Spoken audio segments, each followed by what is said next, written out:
18. novembris Latviešu centrā Bērzainē, Vācijā, Freiburgā tika atzīmēts visai neparasti, piedaloties latviski nerunājošam, bet latviski dziedošam korim no Šveices, tā sagādājot pamatīgu pārsteigumu visiem klātesošajiem.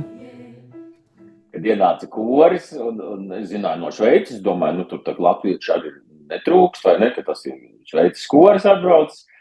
Un tad tikai man pirms paša tā pasākuma, ka tur būs man tā runāšana, pasaka, bet jūs tur jādzied būtu tā, ka jums pašiem koris, ka himna vēl nav iemācījies. Es domāju, kā tā, koris, kas nemāk himnu, un tad bija ienāk, un tiešām ienāk 18 cilvēki, Latvijas karodziņš piesprausts ar uz augšu, kā vien burtiņš, visi starot, tā.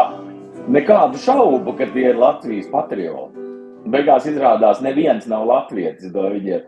Tie bija šveicieši, kuri bija pilnīgi pašu iniciatīvas rezultātā, ne lūgti, ne maksāti, ne prasīti paši mācās latviešu kordziesmas un uzskatīja par lielu godu būt latviešu vidū un sveikt mūs ar mūsu neatkarību.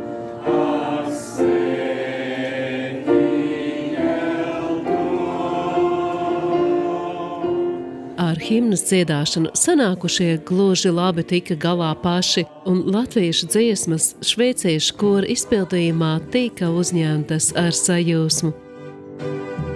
Tur bija tāda māju sajūta, ka mēs esam aizbraukuši uz mazo Latviju, Freiburgā, un mūs ļoti viesmīlīgi uzņēma, un arī šveicieši, kuri latviešu kultūru bija iepazinuši caur mani, viņi teica, ka viņi jūtās ļoti, ļoti mājīgi, silti, un viņi ir ļoti priecīgi būt klātesoši latviešu svētkos. Māsas un brāļi, dāmas un kungi. Valsts svētkus Bērzainē tradicionāli ievada svētbrīdis, Latvijas valsts prezidenta uzruna, apsveikumi un dzejas lasījumi, kam seko koncerts. Emocijas bija vienkārši neaprakstāms no klausītājiem. Bija gan ovācijām bagāti aplausi, gan stāvošās ovācijas, gan asaras un sajūsmas saucieni, bravo. Un tās sajūtas bija tiešām ļoti plašā amplitūdā un neaprakstāms. Daudziem sariesās asaras acīs, dzirdot jaunā solista, 6-gadīgā Olivera dziedājumu, kas bija viņa pirmā solo uzstāšanās. Koncerta beigās visi vienojās dziesmā, kopīgi nodziedot Pūt vējiņi, kam sekoja saviesīgā daļa.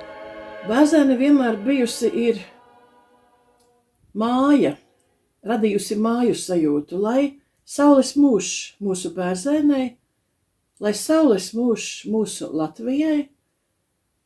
Man gribētos piebilst un būt pat labajai burvei, lai pasaulē ir miers.